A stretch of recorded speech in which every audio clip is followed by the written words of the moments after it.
بسم اللہ الرحمن الرحیم۔ ایمان ہے رمضان میں آپ کا میزبان سلیم ساتیانی، پاکستان اور پاکستان سے باہر دیکھنے والے وہ تمام ناظرین جو اس وقت ہمارے اس پروگرام کو دیکھ رہے ہیں انہیں خوش آمدید کہتا ہوں۔ ناظرین، آغاز کرتا ہوں حسب روایت اسی انداز سے کہ اللہ کے نام کے ساتھ شروع کرتا ہوں جو لبوں کی صداؤں کے ساتھ ساتھ دلوں کی سماعتیں بھی سنتا ہے، جس نے سورج کو تپش اور چاند کو ٹھنڈک بخشی، جو آسمانوں کو بلندی اور زمین کو سختی دیتا ہے، جو پہاڑوں کو اونچائی اور سمندروں کو گہرائی دیتا ہے، جو پھولوں کو مہک اور تاروں کو چمک عطا کرتا ہے، جو موسموں کو بدلنے والا اور تقدیروں کو لکھنے والا ہے، جو روئے زمین پر بسنے والے ہر جاندار سے پیار کرنے والا ہے، وہی رب ذوالجلال ہے، خدائے بے مثال ہے۔ اور آج اس موقع پر اس خاکسار کے لبوں سے یہ ترانہ کیوں نہ نکلے کہ اندھیرا چیر کر اس میں اجالا میرے مولا تو ہی تو کرتا ہے، اور جہاں میں وقت پیدائش سے لے کر آخری دم تک ہر انسان اور حیوان کو پالا تو ہی تو کرتا ہے،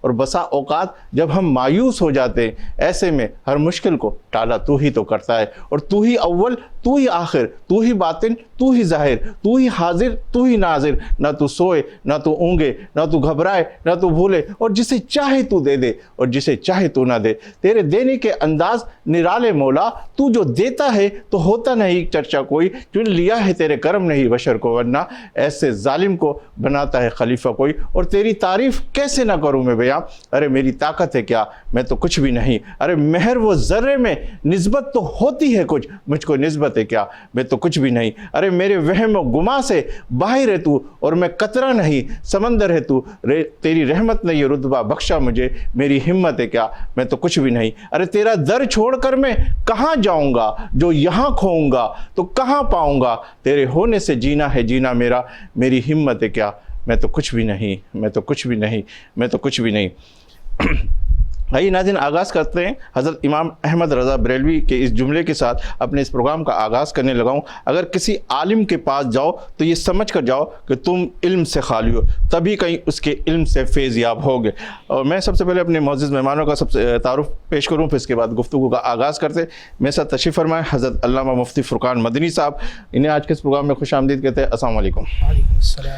میرے دوسرے مہمان ہیں حاجی سلیم خان ٹرسٹ کے سی او اور خانجی اسپتال کے سی او ہیں، اور پیٹرن ان چیف ہے آل سٹی تاجر اتحاد کے شعیب خان جی صاحب، انہیں بھی آج کے اس پروگرام میں خوش آمدید کہتے ہیں۔ السلام علیکم۔ وعلیکم السلام۔ میرے تیسرے مہمان ہیں ثنا خواہ، ماشاءاللہ بڑی پیاری اللہ نے آواز سے نوازا، محمد فاتح قادری صاحب، انہیں بھی آج کے اس پروگرام میں خوش آمدید کہتے ہیں۔ فاتح صاحب، آپ سے میں درخواست کروں گا کہ کون سا کلام آپ پیش کر رہے ہیں، اور اس پروگرام کا آغاز ہم چاہیں گے کہ آپ اپنے کلام سے کریں۔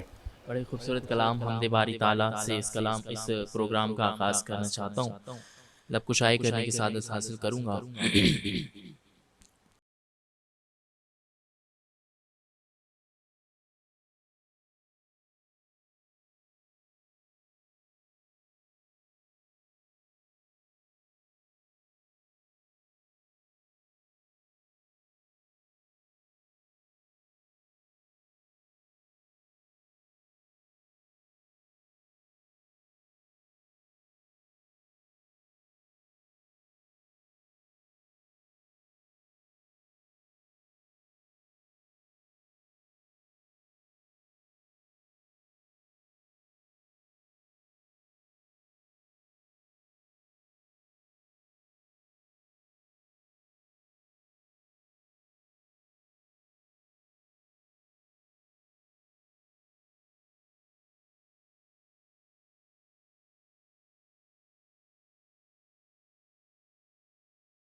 نعمت کا خزینہ ہے مولا، گنجینہ رحمت ہے آقا، ہادی ہے تمامی امت کے اور راہنما ہے شریعت کے اللہ اللہ اللہ اللہ اللہ اللہ اللہ ساتی شجرون تقل حجرو شقل کمرو بیشارتی انگلی کے اشارے پیڑ چلے اعجاز سے پتھر بول اٹھے اور چاند ہوا ہے دو ٹکڑے انگشت کے ایک اشارے سے اللہ اللہ اللہ اللہ اللہ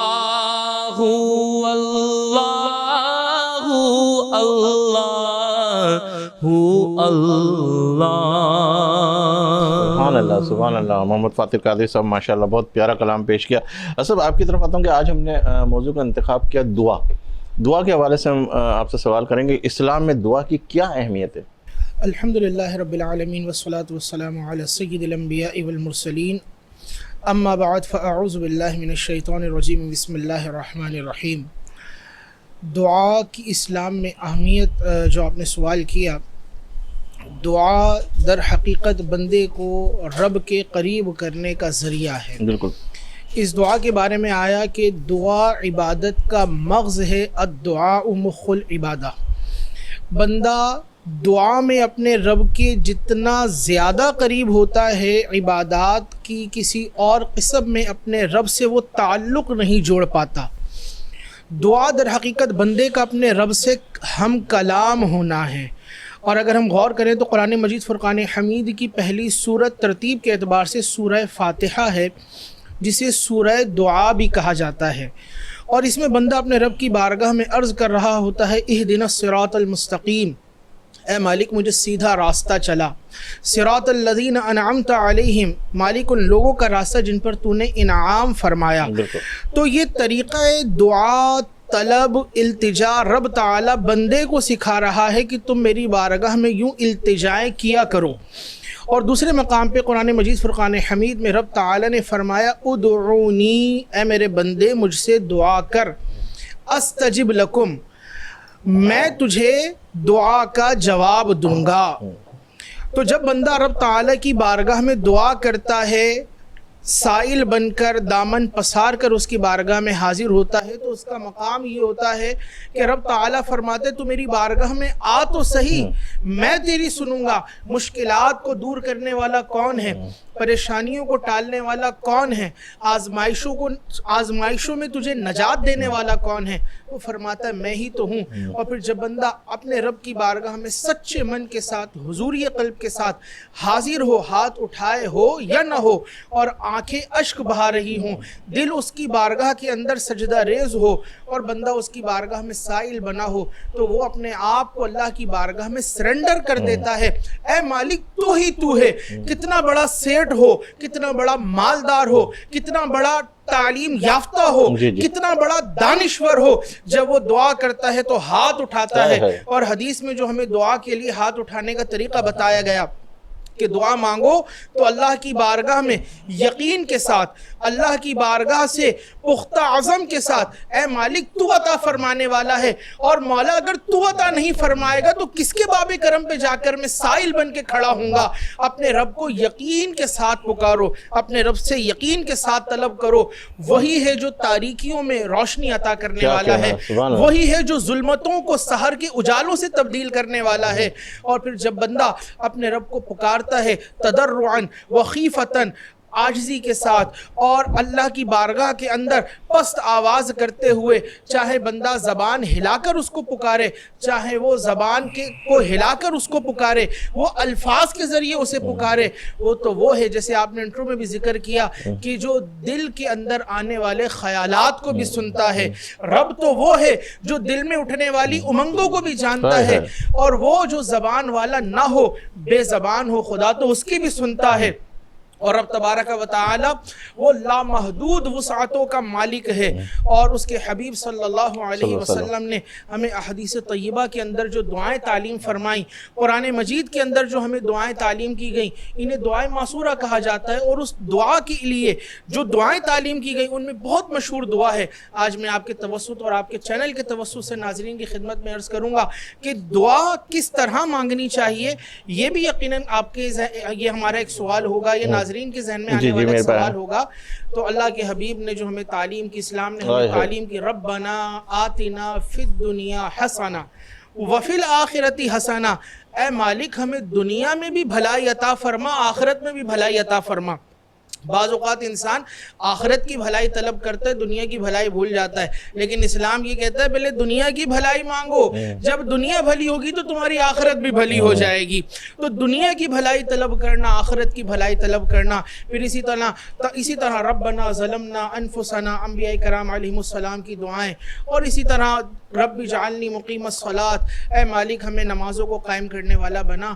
یہ وہ چیزیں ہیں کہ جب بندہ دل توڑ کر، بندہ حالات زمانہ اور مشکلات کے تھپیڑوں سے تنگ آ کر کسی مقام پر بھی راہ نجات اور راہ عافیت نہیں پاتا، وہ اپنے رب کی بارگاہ میں آتا ہے، وہ اپنا دکھ، اپنا دکھڑا، اپنا غم، اپنی کیفیات، پریشانیاں سب اس کی بارگاہ کے اندر عرض کرتا ہے، اور عرض کرتے ہی اسے اطمینان مل جاتا ہے۔ کیا بات! عرض کرتے ہی اسے سکون مل جاتا ہے کہ میں نے اپنے رب کی بارگاہ میں التجا کر دی، اس کی بارگاہ میں عرض کر دی، اب میرا مسئلہ بھی حل ہو جائے۔ کیا بات ہے! بڑی سحر انگیز گفتگو، اور ماشاءاللہ جس طریقے سے آپ دعا کے حوالے سے بتا رہے تھے، میرے ذہن میں ایک دو سوال بھی تھے، لیکن میں نے اگر میں نے بیچ میں آپ کو ڈسٹرب کیا تو وہ سارا تسلسل ٹوٹ جائے گا۔ شعیب خان جی صاحب، آپ کی طرف آتا ہوں کہ اس سے پہلے کہ میں آپ سے وہ آپ کے ہاسپٹلس کے حوالے سے گفتگو کروں، سلیم خان جی ٹرسٹ کے حوالے سے آپ اس کو چلا رہے ہیں، خان جی ہاسپٹل، حضرت صاحب کی دعا کی بات بڑی سحر انگیز تھی، اس حوالے سے آپ کیا کہیں گے؟ بسم اللہ الرحمن الرحیم، نعبد و نصلی علی رسول الکریم، اما بعد۔ سب سے پہلے تو آپ تمام بھائیوں کو رمضان کی یہ بابرکت ساتھ ہیں مبارک۔ رمضان ہم بڑے خوش نصیب ہیں، ہمیں رمضان میسر آیا، اور وہ بہت بد نصیب انسان ہے جو کہ رمضان کی ان سعادتوں کو اپنے اوپر کوئی نعمت یا رحمت کا سلسلہ نہ کر پائے۔ باقی آپ نے دعا کے متعلق کہا، تو دعا ایک ایسا عمل ہے جس کا در کبھی زندگی میں میرے خیال میں اللہ پاک کی طرف سے بند ہی نہیں ہوا، ہمیشہ سے کھلا رہتا ہے، چاہے کوئی شخص جتنا گناہ گار ہو، چاہے کوئی شخص جتنا بھی نیک ہو۔ اب آپ اس سے دیکھیں، ہمارے جتنے صحابہ کرام میں خود حضور پاک صلی اللہ علیہ وسلم بھی اپنے ساتھ ساتھ اپنی امت کے لیے بھی وہ دعا مانگتے تھے، اور دعا میں کہتا ہوں کہ مفتی صاحب نے کوزے میں بند کر دیا دعا کے اس عمل کو۔ یہ ایک ایسا عمل ہے کہ جب تک یہ دنیا قائم و دائم ہے، ہمیں اللہ پاک کے حضور سجدہ دور ہو کے دعائیں مانگنی چاہیے، اپنے گناہوں کی بھی، اپنے آنے والی جو اصل زندگی ہے اس کے لیے بھی، اپنے عزیز اقارب کے لیے بھی۔ اور میں نے اپنے بڑوں سے یہ سنا ہے کہ اللہ پاک کو وہ منہ بہت پیارا لگتا ہے جو کہ کسی اور کے لیے دعا مانگتا ہے۔ کیا کہنے، اپنے لیے تو سب لوگ دعا مانگتے ہیں، تو ہمیں اللہ پاک ایسا منہ عطا کرے کہ ہم اپنے والدین اور اپنے عزیز و اقارب کے ساتھ ساتھ ایسے لوگوں کے لیے بھی دعائیں کریں کہ جن کا ہم سے کوئی ریلیشن نہیں ہوتا، کوئی واسطہ نہیں ہوتا۔ تو دعا تو ایک ایسا عمل ہے، اس کو کبھی بھی انسان کو اپنے آپ سے جدا نہیں کرنا چاہیے، اور ہمیشہ سے دعاؤں کا جو ہے در، جیسے ہمارے والدین بھی ہمارے لیے دعا کرتے ہیں، یہ ایک دعاؤں کا ہی سلسلہ ہے۔ جس سے یہ دنیا بھی قائم و دائم ہے، ہم یہاں پہ موجود ہیں۔ میرے خیال میں اگر اس چیز کو ہٹا دیا جائے ہماری دنیا سے اور ہماری زندگی سے تو ہماری زندگی بے معنی ہو جائے گی۔ اچھا شعیب صاحب، آپ سے میں سوال کرنے لگا کہ آپ جو ہاسپٹل چلا رہے ہیں خان جی ہاسپٹل، وہ ایک بڑی پوش ایریا کے اندر، جو کراچی کے اندر واقع ہے، کیا دیکھ کر اس پوش ایریا کے اندر یہ خیال آیا کہ یہ ہاسپٹل پوش نہیں ہے سر، بہت پسماندہ علاقہ ہے، تو کیا دیکھ کر آپ کو یہ آیا کہ میں یہاں اس کا آغاز کروں؟ دیکھیں جی، سن 2014 میں نے اپنے والد صاحب کے نام پہ ایک ٹرسٹ بنایا، اس کے تحت جنوری 2017 میں ایک ہسپتال، میں نے 2016 میں جگہ دیکھی، 2017 میں نے اپنا ہاسپٹل کا قیام عمل میں لایا۔ 30 بیڈ کا ایک جنرل ہاسپٹل ہے، آپ ماشاءاللہ لاسٹ ٹائم وہاں تشریف بھی لائے تھے۔ منگو پیر کی آبادی اتنی پسماندہ ہے، نہ وہاں سڑک ہے، نہ پانی ہے، نہ بجلی ہے، نہ گیس ہے، اور ہمارے ہاسپٹل کے قریب و جوار میں کئی کلومیٹر دور تک کوئی بھی جنرل ہاسپٹل ہی نہیں ہے۔ اچھا، تو اس وجہ سے مجھے یہ جگہ پسند آئی۔ دیکھیں، چیریٹی ایسی جگہ پہ کرنی چاہیے جہاں پہ واقعتاً لوگ ڈیزرونگ ہوں، وہاں پہ تمام لوگ لیبر طبقہ رہتا ہے اور بہت ڈیزرونگ لوگ ہوتے ہیں۔ تو میں چاہتا تو میں کسی بھی اچھی جگہ پہ، گلشن اقبال میں کہیں بھی ایک ہاسپٹل کھول دیتا، اس کا نام بھی بہت ہوتا ماشاءاللہ۔ مگر یہ ایک ایسا علاقہ منگو پیر، جو کہ نیا ناظم آباد کا جو پروجیکٹ ہے، اسے جب ہم منگو پیر بابا کی طرف جاتے ہیں، سڑک نہیں ہے وہاں۔ آپ نئی سے نئی گاڑی لے کے جائیں، اگر 6 مہینے میں وہ گاڑی تباہ برباد نہیں ہو جائے، میرا نام بدل دیں۔ ہم جنریٹر استعمال کرتے ہیں، وہاں پہ الیکٹرکسٹی بہت کم ہے۔ میں 2 کلومیٹر دور سے اپنے ہاسپٹل کے لیے ذاتی میں نے 50 کلو واٹ کی PMT لگائی ہے، 2 کلومیٹر دور سے آئی ہے۔ پانی ناپید ہے اس علاقے میں، تو اس چیز کو دیکھتے ہوئے میں نے صحت کی سہولت کے ساتھ ساتھ ایک منرل واٹر پلانٹ لگایا اپنے ہاسپٹل میں، جو کہ تقریباً پر ڈے 70,000 لیٹر پانی پروڈیوس کرتا ہے، منرل واٹر ایکوافینا کا۔ اچھا، اور اس کے اوپر میں نے چلر لگایا، چلر لگا کے صبح کوئی بھی شخص وہاں سے کولر بھر دے، ماشاءاللہ 12-13 گھنٹے پورا دن اس میں پانی گرم نہیں ہوتا، ماشاءاللہ پانی پہنچایا۔ پھر اس کے ساتھ ساتھ ہمارا بنیادی مقصد تھا کہ ہمارا علاقہ جو منگو پیر ہے، اس کو صحت کی بنیادی سہولتیں دینا، کیونکہ وہاں نہ کوئی گورنمنٹ کا ادارہ ہے، نہ کوئی پرائیویٹ ہاسپٹل ہے، اس طرح سارے کے سارے کراپ ڈاکٹر بیٹھے ہوئے۔ ایسی جگہ پہ یہ کٹھن میں نے علاقہ چنا ہی اسی لیے کہ سر دیکھیں، بات یہ ہے نا کہ حلوہ والا کام تو ہر جگہ ہوتا ہے، اور کسی بھی اچھی پوش علاقے میں تو آپ سب کچھ کر سکتے ہیں۔ میں نے یہ علاقہ ایک چیلنج کے طور پہ ایکسیپٹ کیا ہے، جہاں نہ بجلی تک بنیادی ضرورت جو ہوتی ہے ہر انسان کی، بجلی، پانی، سڑک، کچھ بھی نہیں ہے وہاں۔ میں نے وہاں جنگل کے اندر ایک تعمیر کھڑی کی اپنے والد صاحب کی یاد میں، اور آپ کے چینل کے توسط سے میں تمام جتنے بھی دوست احباب ہیں جو کہ منگو پیر اس کے اطراف رہتے ہیں، میں ان کو کہتا ہوں کہ آئیں ہمارے ہاسپٹل میں، ہم جو ڈیزرونگ لوگ ہوتے ہیں ان کے فری آف کاسٹ علاج کرتے ہیں، کوئی ایک پینی نہیں خرچ ہوگی کسی کی، اور ماشاءاللہ بہت اچھے بڑے ہاسپٹلوں سے اچھی طرح کا علاج وہاں ہوتا ہے۔ اور بیسک مقصد وہاں پہ دعائیں سمیٹنا ہے کہ شاید میری کسی کوشش سے میرے والدین کی مغفرت ہو جائے۔ میں جب روز محشر میں اپنے والدین سے ملوں تو کم از کم کچھ تو تحفہ لے کے جاؤں ان کے لیے۔ تو تحفہ جب انسان اپنے والدین کے لیے لے کے جاتا ہے تو وہ یقینی طور پہ ایک بہترین چیز لے کے جاتا ہے۔ تو میں نے بھی اپنی سی کوشش کی ہے کہ اللہ پاک اس کو قبول فرمائے، اور اس کی توسط سے میں آپ کی طرف آیا ہوں، دیکھا ہے میں نے ماشاءاللہ بہت اچھا سیٹ اپ اپنے لگایا، اور ماشاءاللہ بڑی اچھی طریقے سے کام کرے، بڑا اچھا جذبہ لے کے چل رہے، اور یہ جذبہ انشاءاللہ تعالی مجھے امید ہے کہ ابھی تھوڑی سی پریشانی ہے لیکن آنے والے وقت بہت اچھے طریقے سے لے کے جائیں گے، اور خود آپ اس کو مینیج کر رہے ہیں تو آپ کو کسی کو جواب دینے کی بھی ضرورت نہیں ہے، اور ماشاءاللہ میں دیکھ کے ہوں آپ کا بڑا اچھا ہے۔ فاتح صاحب، آپ کی طرف آتا ہوں کہ اس وقت ہم نے دعا کے اوپر گفتگو کی، اور میں آپ سے درخواست کروں گا دعائیں کلمات جو ہے وہ ذرا سا آپ پیش کریں، پھر اس کے بعد نعت رسول مقبول صلی اللہ علیہ وسلم کی طرف بڑھیں۔ بھی قطائے نبی محتشم ہو،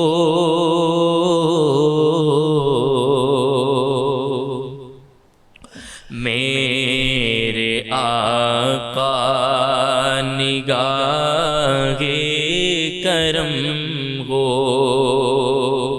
میرے آقا نگاہ کرم ہو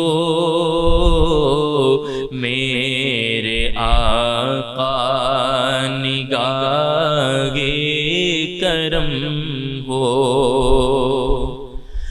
چھوٹ جائے گناہوں کی عادت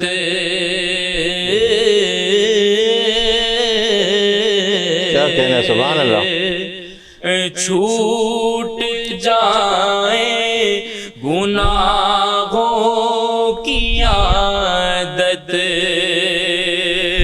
رب کی دل سے کروں میں عبادت ایسی کر دے تو نظر عنایت بس تیرے غم میں مانگے رسالت سبحان اللہ دل تڑپتا رہے آنکھ نم ہو دل تڑپتا رہے آنکھ نم ہو میرے آقا نگاہ کرم ہو اور ہے تمنا میری میرے دل بر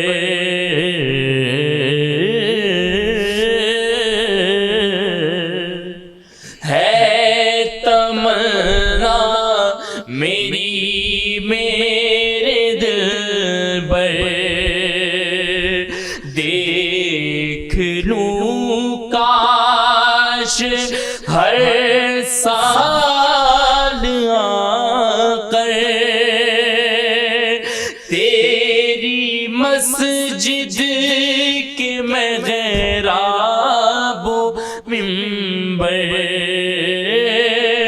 اور روضے کا پر کیف منظر پھر بیاں غالبا چشم نم ہو میرے آقا نگاہ کرم ہو یاد آتا ہے مجھ کو وہ منظر یاد آتا ہے مجھ کو وہ منظر جب چلا تھا مدینے سے دل بر مضطرب قلب تھا آنکھ تیتر اس گھڑی عرض یہ تھی زباں پر کہ بار بار آؤں ایسا کرم ہو بار بار آؤں ایسا کرم ہو میرے آقا نگاہ کرم ہو سبحان اللہ ماشاء اللہ بڑا پیارا کلام پیش کیا اور ہم ایسا لگ رہا تھا کہ ہم جو ہے روضہ رسول کی طرف تھے اور خانہ کعبہ کی طرف تھے اور یہ دل کی جب آواز ہوتی ہے علامہ صاحب کی آنکھوں سے بھی نم تھی اور شعیب خان جی صاحب بھی اسی کیفیت میں تھے تو اللہ نے بڑا پیارا انداز دیا آپ کو نعت کے 2 یا 4 اشعار پہ اس کے بعد مجھے بریک کی طرف بڑھنا ہے تنم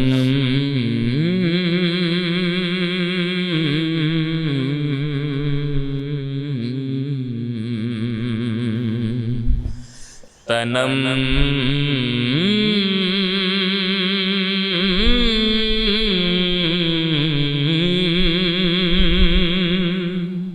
فرسودہ جا پارا ہجران یا رسول اللہ تنم تنم فرسودہ جا پارا تنم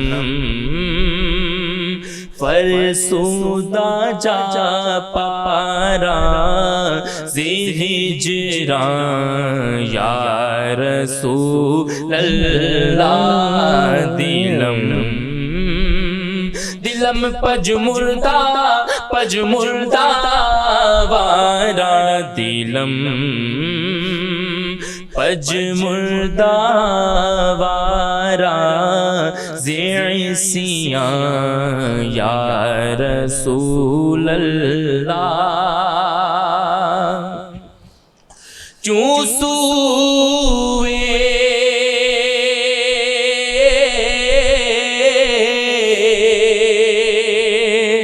مر گزر آری منے مسکین ناداری چو سوئے مر گزر آری منے مسکین ناداری فدائے نقش نالینت فدائے نقش نالینت کونم جان یا رسول اللہ فدائے نقش نالینت کونم جان یا رسول اللہ اور ذکر دا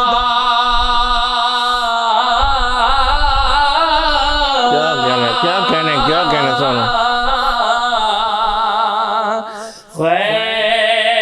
خیش غیرانم سیاہ شد روز سیانم سیاہ شد روز سیانم پشیمانم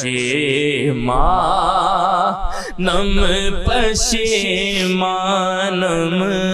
پشیمان یا رسول اللہ پشیمان پشیمانم پشیمانم پشیمانم پشیمانم پشیمان یا رسول اللہ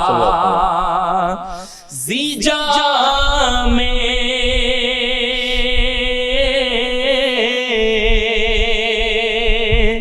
ہو بے تو مست میں بزل جی رے تو دل بست میں بزل جی رے تو دل بستم نمی گو یم کے مغستم سخن دان یا رسول اللہ نمی گو یم کے مغستم سخن دان یا رسول اللہ تنم تم تنم فرسودہ جا پارا تنم فرسودہ جا پارا زی ہجران یا رسول اللہ سبحان اللہ ماشاءاللہ. محمد فاتح القادری صاحب بڑا پیارا کلام پیش کیا. ناظرین یہاں لیں گے ایک بریک اس یقین کے ساتھ کہ آپ ہوں گے ہمارے ساتھ ہم تو ہیں ہی آپ کے ساتھ، ملتے ہیں چند لمحوں کے بعد۔ خوش آمدید ناظرین، آپ دیکھ رہے ہیں پروگرام ایمان ہے رمضان۔ علامہ صاحب آپ کی طرف آتا ہوں کہ اکثر دعائیں تو اللہ پاک ساری کی ساری قبول کرتا ہے، لیکن کچھ لوگ جو ہے وہ اس حوالے سے بھی کہ ہماری دعائیں قبول نہیں تھی، دعائیں قبول نہیں تھی، تو ذرا وہ ناظرین جو اس وقت بڑی مایوسی کی طرف جاتے ہیں ان کے بارے میں آپ کیا بتائیں گے؟ دیکھیے یہ دو چیزیں ہیں دعاؤں کی قبولیت کے حوالے سے۔ ایک تو یہ ہے کہ دعا کی قبولیت کا مطلب کیا ہے، دوسرا دعائیں قبول کیوں نہیں ہوتی۔ پہلے تو یہ سمجھنا چاہیے کہ دعا کی قبولیت کا شرعی مفہوم کیا ہے۔ ہم یہ سمجھتے ہیں کہ دعا کی قبولیت کا مفہوم یہ ہے کہ جو میں طلب کر رہا ہوں ایسا ہو جائے، جو میں مانگ رہا ہوں مجھے مل جائے، جبکہ یہ دعا کی قبولیت کا مطلب ہرگز نہیں ہے۔ دعا کے مقبول ہونے کا معنی یہ ہے کہ جب بندہ اللہ کی بارگاہ میں عرض کرے اے مالک میں تیری بارگاہ میں التجا کرتا ہوں مجھے عطا فرما، اب رب تبارک و تعالی اس کے لیے اللہ کی بارگاہ میں وہ شے اس کے لیے بہتر ہے تو وہ عطا فرما دیتا ہے، اور اگر وہ شے بندے کے لیے مناسب نہیں ہوتی تو بندے کو وہ شے عطا نہیں کی جاتی، اور پھر ہوتا یہ جو اس نے طلب کیا اس کے لیے اجر بنا کر آخرت میں رکھ لیا جاتا ہے۔ حدیث شریف میں آیا جب بندہ آخرت کے اندر جو اس نے دنیا میں مانگا، جو اس نے طلب کیا لیکن اس کو وہ نہ مل سکا اور اجر کے طور پہ ذخیرہ کر لیا گیا، اور میدان معشر کے اندر وہ اس ذخیرے کو دیکھے گا تو وہ یہ تمنا کرے گا کاش جو کچھ میں نے دنیا کے اندر مانگا تھا مجھے کچھ بھی نہ ملا ہوتا، اور سب ذخیرہ بنا کر میرے لیے آخرت کے توشے کے طور پر رکھ دیا جاتا۔ تو اللہ رب العزت وہ رحیم ہے، وہ کریم ہے، وہ ہمارا خالق ہے، وہ ہمارا مالک ہے۔ جب ہم کچھ مانگتے ہیں اگر ہمارے حق میں بہتر ہوتا ہے تو وہ عطا فرماتا ہے، اور اگر ہمارے حق میں بہتر نہیں ہوتا تو وہ ہم سے روک لیا کرتا ہے۔ تو یہ ہے دعا کا درست مفہوم۔ تو اب کسی نے کہا یا رب میری تنخواہ بڑھ جائے، اب اگر تنخواہ بڑھ جاتی ہے تو ٹھیک ہے، دعا کی قبولیت کی ایک صورت تو یہ ہے، اور اگر ایسا ہوتا ہے فوراً تنخواہ نہیں بڑھتی، انکریمنٹ نہیں لگتا، کہیں جاب جو ہے اس کو دوسری جگہ نہیں مل پاتی یا کچھ اور اس کے علاوہ، تو اگر اس کا یہ معاملہ نہیں ہو پا رہا تو وہ دل چھوٹا نہ کرے۔ جیسے آپ نے ذکر کیا کہ بندہ مایوس ہو جاتا ہے، مایوسی کی طرف جاتا ہے، وہ اس تصور کو سمجھے گا کہ میرے حق میں بہتر ہوگا تو میرا رب عطا کرے گا، نہیں ہوگا تو آخرت میں مجھے اس کا اجر ملے گا۔ اور دوسرا معنی کہ دعا قبول کیوں نہیں ہوتی، یہ بہت بنیادی چیز ہے۔ دیکھیے دعا کی قبولیت کی کچھ شرائط ہیں جسے حدیث کے اندر بیان کیا گیا اور فقہا نے اس کو ذکر کیا۔ دعا کی قبولیت کی شرائط میں سے سب سے بنیادی شرط یہ ہے کہ بندہ جو دعا کر رہا ہے اس کے پیٹ میں لقمہ حلال ہو۔ اگر لقمہ حرام ہے اور وہ اب رب کی بارگاہ میں آ کے دعا کر رہا ہے، نمبر دو جو مانگ رہا ہے لیکن یقین کے ساتھ نہیں مانگ رہا، آپ نے دیکھا ہوگا بہت سے لوگ ہاتھ اٹھاتے ہیں اور بے دلی کے ساتھ آمین، بے توجہی کے ساتھ آمین کہہ رہے ہوتے ہیں، تو نہیں، پختہ یقین کے ساتھ کہ رب تعالی عطا فرمانے والا ہے، وہ عطا فرمائے گا، اب اس کی بارگاہ سے طلب کیا جائے۔ اسی طرح دعا کی قبولیت کے سلسلے میں بزرگان دین نے فرمایا کہ انسان اس سے پہلے کچھ صدقہ خیرات کرے، اور بہت بنیادی چیز جو مانگ رہا ہے اس کی ابتدا اور انتہا میں رسول اللہ پہ درود پڑھا جائے، کیونکہ درود یہ وہ نیکی ہے جو ہر حال میں قبول ہوتی ہے۔ تو بزرگ فرماتے ہیں، امام شامی نے بھی اس کو ذکر کیا کہ اول بھی قبول اور آخر بھی قبول، رب کی رحمت سے بعید ہے کہ درمیان میں جو طلب کیا گیا وہ اس کو رد کر دے، تو وہ اس کو بھی قبول کرے گا۔ تو جو یہ کہتے ہیں کہ ہماری دعا قبول نہیں ہو رہی، مثال کے طور پر کسی کو موذی مرض ہے، خواتین ہیں، رشتوں کے مسائل ہیں، اسی طرح اور دیگر معاملات ہیں، اور انسان چاہ رہا ہے کہ میری مرضی پوری ہو جائے لیکن نہیں ہو رہی، وہ اس کے حق میں بہتر ہوتی ہے۔ میں اس کو ایک مثال کے ذریعے سمجھاؤں گا۔ بعض اوقات لوگ تمنا کرتے ہیں اللہ ہمیں اولاد نرینہ عطا فرما، بیٹی ہے، وہ چاہتا ہے کہ اللہ مجھے بیٹا بھی دے دے، اور وہ مانگتا ہے اللہ بیٹا دے دے، اللہ بیٹا دے دے، یا کسی کی اولاد نہیں ہے، وہ چاہتا ہے اللہ مجھے اولاد دے، لیکن وہ اس کی دعا بظاہر پوری نہیں ہو رہی، اب وہ پریشان ہو یا اسٹریس کے اندر چلے جائے کہ میں تو تہجد میں بھی اٹھ کے مانگ رہا ہوں، میں تو یہ ورد و وظیفہ بھی پڑھ رہا ہوں، میں تو یہ ذکر و اذکار بھی کر رہا ہوں، پھر مجھے اس کی قبولیت بظاہر نظر کیوں نہیں آ رہی؟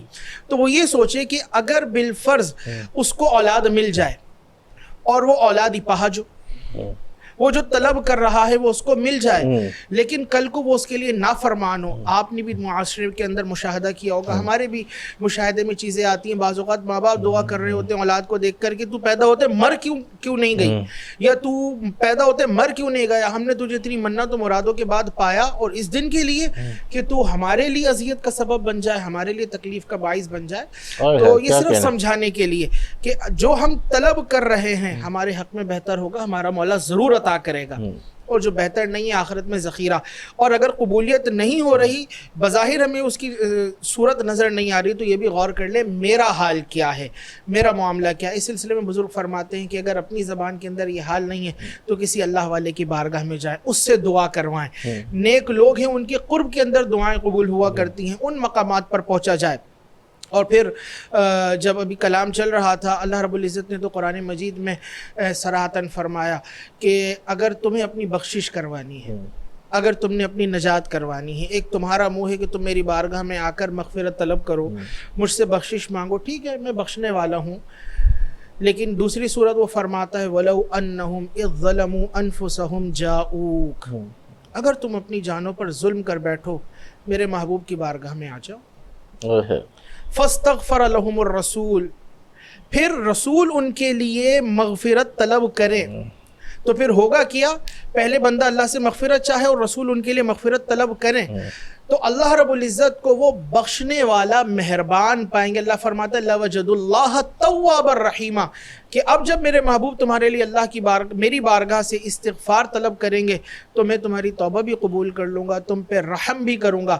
اب بزرگان دین فرماتے ہیں کہ ہر شخص تو وہاں پہ نہیں پہنچ سکتا، دربار رسالت میں پہنچے، زیر گنبد خضرا ہو کر حضور کی بارگاہ میں عرض کرے، اور تو پھر اسے یہ معاملہ ہو. تو فرماتے ہیں حضور تو رحمت للعالمین ہیں، یہ رسائی اس کے لیے بھی ہے کہ جو اپنے گھر پر اپنے مقام پر موجود ہو، دنیا کے دور دراز علاقے میں موجود ہو، اور پھر حضور کی بارگاہ کی طرف متوجہ ہو اور عرض کرے اسألک الشفاعۃ یا رسول اللہ، حضور میں آپ کی شفاعت کا طالب ہوں، حضور میں آپ کی بارگاہ کی جانب متوجہ ہوا اور آپ کی وسیلے سے اللہ کی بارگاہ میں مغفرت طلب کرتا ہوں. حضور آپ اللہ کی بارگاہ میں میرے لیے دعا کر دیجئے، اللہ میرے گناہوں کو بخش دے. تو بزرگان دین فرماتے ہیں وہ اس آیت کے مصداق کو پانے والوں میں ہوگا. اور اسی کو کسی شاعر نے کہا ہے واللہ وہ سن لیں گے، فریاد کو پہنچیں گے، اتنا بھی تو ہو کوئی جو آہ کرے دل سے. تو اللہ رب العزت ہمیں خشوع قلب کے ساتھ، حاضری قلب کے ساتھ اپنی بارگاہ سے طلب کرنے کی توفیق عطا فرمائے، اور اللہ کے اللہ کی بارگاہ میں جو مقبول ہے ان کے وسیلے سے اس کی بارگاہ میں جب عرض کیا جائے تو ضرور عطا فرماتا ہے. علامہ صاحب آپ کے شیخ صاحب کی طرف بڑھنے لگا، لیکن میں ایک بات اور اس کے اندر وہ شامل کرتا ہو جاؤں کہ جس طریقے سے آپ دعا کے حوالے سے گفتگو کرتے، بات اسی طرح کی ہے کہ اگر ایک شخص، ایک بچہ جو ہے 10 سال کا ہے اور وہ 8 سال کا ہے اور وہ دعا کہہ رہا کہ مجھے موٹر سائیکل دلا دو، تو رب جانتا ہے کہ اگر میں نے، وہ پیرنٹ جانتے ہیں کہ اگر اس کو میں نے موٹر سائیکل دلا دی تو یہ کہیں نہ کہیں زخمی ہوگا، تو اللہ جانتا ہے کہ اس کو کس وقت کس جگہ پہ دوں. تو بات ساری ہوئی. شیخ صاحب آپ کی طرف آتا ہوں کہ اس وقت بات آپ کی NGOs کی بھی ہوئی، سب کچھ ہوئی، لیکن میں اس سفر کی طرف بڑھنے لگا ہوں جو آپ کا پہلا سفر جو ہے، اور جب روضہ خانہ کعبہ کے اوپر جو پہلی نظر پڑی تھی اس وقت کیا انداز تھا، اس وقت کیا کیفیت تھی، اور وہ سفر کیسا تھا جب آپ کو یہ پتہ چلا کہ میں اس سفر کی طرف روانہ ہو رہا ہوں؟ دیکھیں جی، اس کو دیکھتے ہیں پہلے مفتی صاحب نے جو انتہائی سہل انداز میں لوگوں کو بتایا دعا کا طریقہ، دعا کی تکمیل، آپ نے بھی دسا، تو مجھے بھی ایک چھوٹی سی بات یاد آ گئی. حضور پاک صلی اللہ علیہ وسلم کا ارشاد گرامی ہے کہ جب آپ کسی مریض کی عیادت کرنے جائیں تو اس مریض کو کہیں کہ وہ مریض آپ کے حق میں دعا کرے. اب لوگ سمجھتے ہیں کہ یار یہ کیسی بات ہے، کیونکہ جب کوئی انسان بیمار ہو جاتا ہے تو وہ اللہ پاک کے انتہائی قریب ہو جاتا ہے، ظاہر اس کو اللہ یاد آ رہا ہوتا ہے. تو ہم جب جاتے ہیں کہیں کسی مریض کے پاس اور مریض ہم سے ریکویسٹ کر رہا ہوتا ہے کہ یار میری صحت کے لیے دعا کرنا، اللہ پاک مجھے صحت دے، حالانکہ اسے اس مقام کا اللہ پاک نے اسے جو آزمائش میں ڈالا ہے، بیمار کیا ہے، اللہ پاک بیمار بھی کرتا ہے. اللہ پاک نے قرآن میں فرمایا ہے کہ میں بیمار بھی کرتا ہوں اور شفا بھی دیتا ہوں. تو ہم سب لوگوں کو چاہیے کہ جب کبھی ہم کسی بیمار کی عیادت کرنے جائیں تو اس کے ساتھ ایسا برتاؤ رکھیں اور اس سے ریکویسٹ بھی کریں کہ وہ ہمارے حق میں دعا کرے. اب لوگ جو ہے نا، دعا تو سب لوگ ہی مانگ رہے ہیں، جیسے مفتی صاحب نے بڑے طویل، بڑے اچھے سہل انداز میں لوگوں کو بتایا کہ جو دعائیں دنیا میں قبول نہیں ہوتی وہ آخرت کے لیے سنبھال لی جاتی ہیں. اور جو شخص اس بات کو سمجھ جائے اچھی طریقے سے تو میرے خیال میں وہ کمپلیننگ نہیں ہوگا، اور پھر کسی سے کوئی وہ نہیں کہے گا کہ یار میری دعا رد کیوں ہوئی اور تکمیل کے مراحل سے کیوں نہیں گزری. باقی دوسرا، میں پہلی دفعہ حرم کعبہ سن 2000 میں گیا تھا، آلموسٹ 22 سال ہو گئے، اور میں بہت ٹریولر تھا، آدھی سے زیادہ دنیا میں نے دیکھی ہے. تو اس وقت بھی میں نے ارادہ بنایا لندن جانے کا. تو مجھے جو ہمارے بڑے بھائی ہیں, ہمارے بگ باس ہیں, انہوں نے ایک شرط لگا دی کہ آپ کو صرف ایک شرط پہ اجازت ملے گی امریکہ اور لندن جانے کی, کہ آپ پہلے یہاں کا سفر کریں. سن 22 سال ہو گئے ہیں, میں اس وقت بڑا ینگ تھا, تو میں بڑا عجیب سی کیفیت تھی. میں نے کہا ابھی میرا ٹائم کہاں ہوا ہے مدینہ شریف یا مکہ شریف کی حاضری دوں. اتنی زیادہ طلب بھی نہیں تھی, کچھ وہ بھی نہیں تھا, مگر صحیح قسمت بڑے بھائی تھے, والد صاحب کی جگہ سے, ان کو فرمان پورا کرنا تھا. تو میں نے انتہائی اس کے ساتھ چلیں ٹھیک ہے جی, پھر اجازت ملے گی. بولا ہاں جی, پھر آپ لندن بھی جائیں, یو کے بھی جائیں, بلکہ اس کے ساتھ ہی چلے جائیں. تو حج کا سیزن قریب تھا اس وقت. حج کے لیے جو نا کہ بڑی بڑی کمپنیاں نہیں ہوتی تھیں, وہاں سے یا تو گورنمنٹ کی وہ ہوتی تھی یا پھر وہاں سے اسپانسرشپ منگائی جاتی تھی. میں نے اسپانسرشپ منگوائی اور میں حج پہ چلا گیا. جب میں پہلی دفعہ خانہ کعبہ کے طواف کے لیے وہاں پہنچا, آپ یقین کریں کہ میری تو نا آنکھیں چندی آ گئیں. اور جو جلال تھا وہاں کا, میں نے جب وہ جلال دیکھا تو میں نے وہاں اللہ پاک سے ایک مسمی ادارہ کیا, اللہ پاک سے ایک ریکویسٹ کی, اللہ پاک سے ایک التجا کی کہ آئندہ میں کبھی بھی دنیا میں سفر کے لیے جاؤں تو میں یہاں سے ہو کے جاؤں گا. اور اللہ پاک نے شاید اس کو قبول کیا. پھر مدینہ شریف کی حاضری ہوئی, مدینہ شریف گئے. سن 2000 میں اتنی زیادہ سہولیات نہیں تھیں جتنی ابھی ہیں. ماشاءاللہ گاڑیاں بھی ہیں, ٹرین بھی ہے, اور زمزم بھی ملتا ہے, سب کچھ انتہائی اچھے طریقے سے ملتا ہے.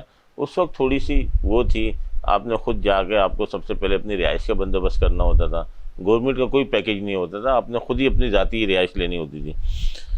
مگر وہاں کا عالم جب دیکھا تو بس وہاں کے تو دیوانے ہو گئے. اب میں جب بھی فلائٹ لیتا ہوں میں وایا مدینہ لیتا ہوں. مدینہ شریف میں پہلے حاضری دیتے ہیں, پھر وہاں سے دنیا بھی دیکھی, آدھی دنیا دیکھی. مگر شعیب بھائی اس وقت کیفیات تو ہماری بھی ایسی ہے کہ بس وہ سفر ایسا سفر تھا, لیکن وقت اتنی تیزی سے رواں دواں ہے کہ اب میں فاتر کی طرف بڑھنے لگا ہوں. اور فاتر, آپ رات کے کون سے اشعار بڑے خوبصورت کلام جس طرح سے خان جی ذکر کر رہے تھے مدینے کا, تو مدینے سے متعلق جب بات چھڑی ہے تو انشاءاللہ کلام پیش کرنے کی سعادت حاصل کروں گا. حضور میری تو ساری بہار آپ سے ہے,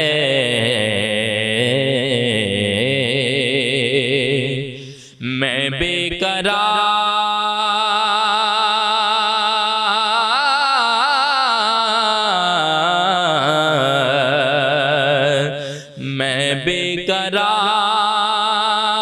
تھا, میرا قرار آپ سے ہے. حضور میری تو ساری اور کہاں وہ عرض مدینہ, کہاں میری ہستی, کہاں وہ عرض مدینہ,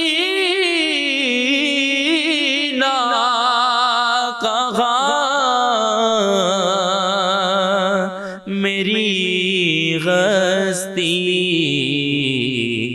یہ حاضری کا سبب بار بار آپ سے ہے.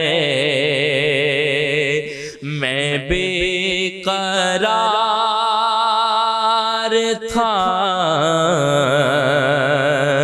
میرا قرار آپ سے ہے.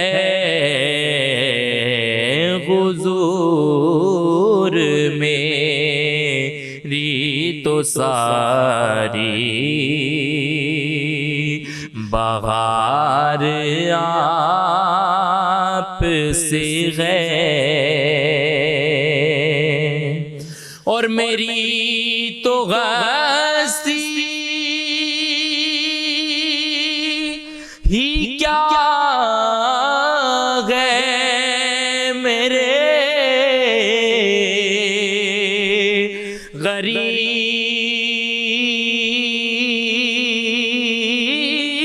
غریب نواز، میری تو غستی ہی کیا گئے میرے غریب نواز، جو مل رہا ہے مجھے سارا پیار آپ سے ہے، میں بے قرار تھا، میرا وقار آپ سے ہے،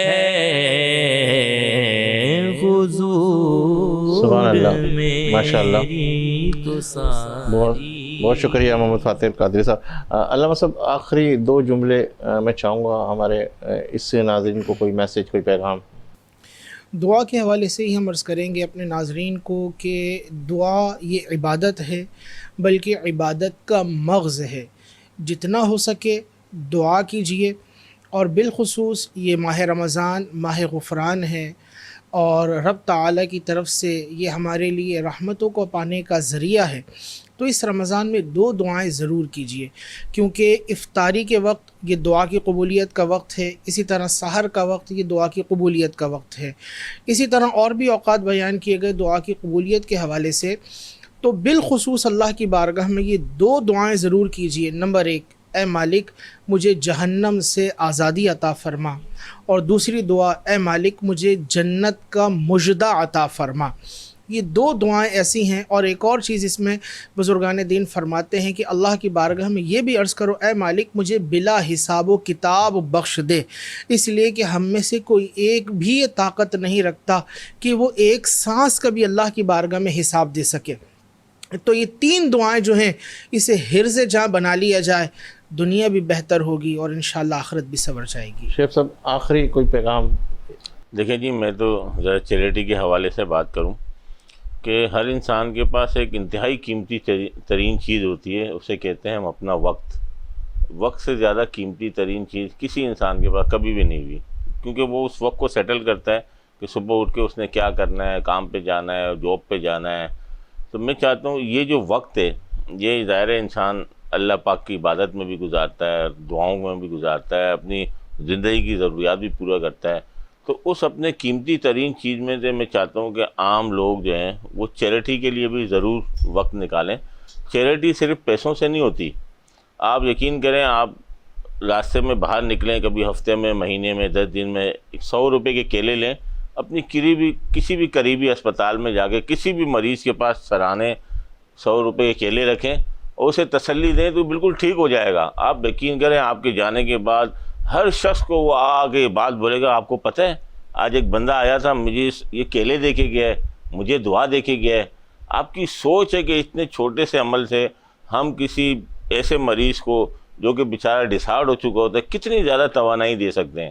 تو کیا ہم کبھی یہ نہیں کر سکتے؟ آج ہم یہ کریں گے، ہمارے بچے بھی ہمیں دیکھیں گے۔ ہر بندے گھر کے پاس، آفس کے پاس بے تحاشا چیریٹی ادارے ہیں، جائیں، ہفتے میں آدھا گھنٹہ دیں، آپ یقین کریں کہ آپ بہت سکون محسوس کریں گے۔ بہت شکریہ شیخ صاحب، بہت شکریہ علامہ صاحب، بہت شکریہ محمد فاتح القادری صاحب۔ ناظرین، یہاں ہم آخری سیگمنٹ کی طرف بڑھنے لگے جس کے اندر ہوگی دعا، اور میں ان کا بہت شکریہ ادا کرتا ہوں میرے معزز مہمانوں کا جنہوں نے آپ کو تمام چیزوں سے مستفیض فرمایا۔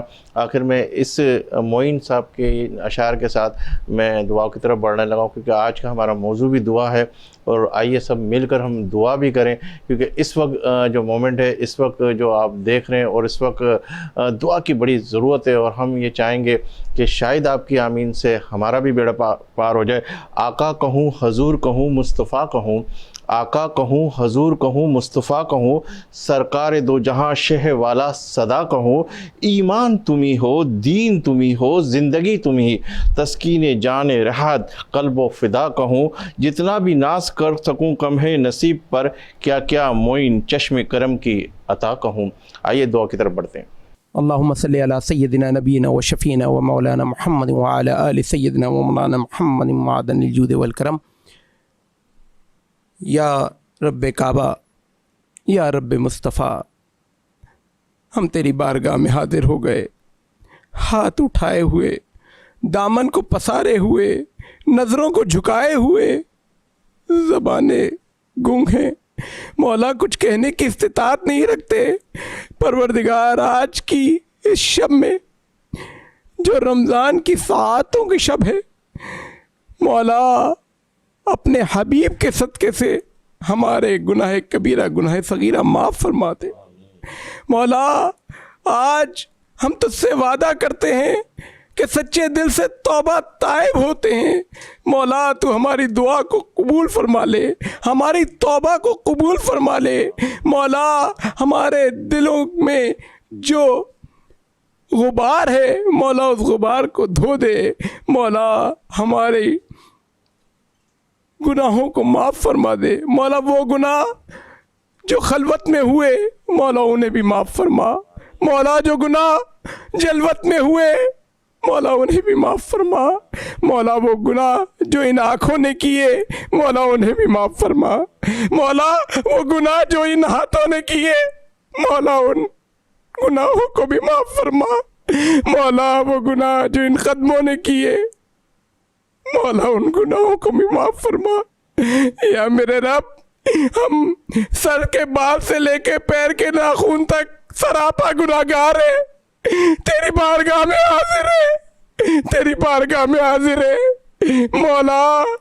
اپنے محبوب بندوں کے صدقے میں ہماری دعاؤں کو قبول فرما لے مولا۔ آج کی شب ہماری دعاؤں کو منظور فرما لے مولا۔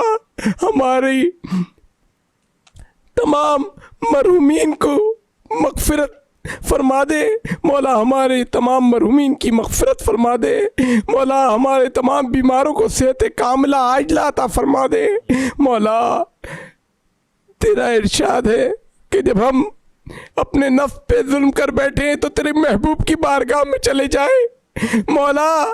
آج مہنگائی اتنی ہو گئی ہے مولا، ہمارے لیے سبب پیدا فرما، ہمارے لیے اسباب پیدا فرما مولا، ہمارے لیے وسائل پیدا فرما کہ ہم تیرے محبوب کے در کو دیکھیں، تیرے گھر کو دیکھیں مولا، وہاں جا کے درخواست کریں مولا۔ اپنا کرم فرما، رحم فرما مولا، تمام معاملات میں آسانی عطا فرما، اس ملک کو مستحکم عطا فرما مولا، خوشحالی عطا فرما مولا، ہمارے دسترخوانوں میں کشادگی عطا فرما مولا، ہمارے دسترخوانوں میں حلال طیب طاہر نعمتوں کا نزول فرما مولا، ہمیں حلال طیب کھانے کی توفیق عطا فرما مولا، نماز کی پابندی عطا فرما مولا، روزوں کی پابندی عطا فرما، فرائض و واجبات میں جو کمی و کجی رہ گئی ہے مولا، اس کمی و کجی کو درگزر فرما